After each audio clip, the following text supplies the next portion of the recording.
BSNL ಚಾನೆಲ್ಗೆ ಸ್ವಾಗತ. ನಾನು ಪೂಜಾ. ಈಗ ನೋಡೋಣ ಈ ಕ್ಷಣದ ಸುದ್ದಿಗಳನ್ನು.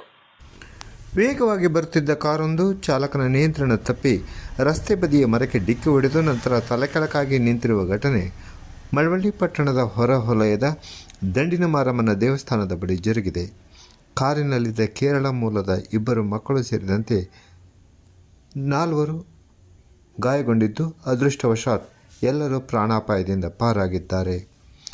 ಕೇರಳದ ತಿರುವಳ್ಳೂರಿನವರಾದ ಇವರು ಮಂಗಳವಾರ ಸಾಯಂಕಾಲ 4 ಗಂಟೆ ಸಮಯದಲ್ಲಿ ತಮ್ಮ ಮಾರುತಿ ಸ್ವಿಫ್ಟ್ ಕಾರಿನಲ್ಲಿ ಬೆಂಗಳೂರಿನಿಂದ ಮಳವಳ್ಳಿ ಮಾರ್ಗವಾಗಿ ಕೇರಳಕ್ಕೆ ತೆರಳುತ್ತಿದ್ದಾಗ ಈ ಅವಘಡ ಸಂಭವಿಸಿದೆ.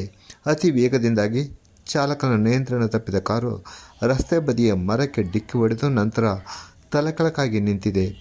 ಕಾರಿನ ಬಾಗಿಲು ಜಾಮ್ ಆಗಿ ಒಳಗೆ ಸಿಕ್ಕಿಕೊಂಡಿದ್ದ ಪ್ರಯಾಣಿಕರನ್ನು ಸಾರ್ವಜನಿಕರು ಬಹಳ ಪ್ರಯಾಸದಿಂದ ಹೊರಗೆಳೆದಿದ್ದಾರೆ.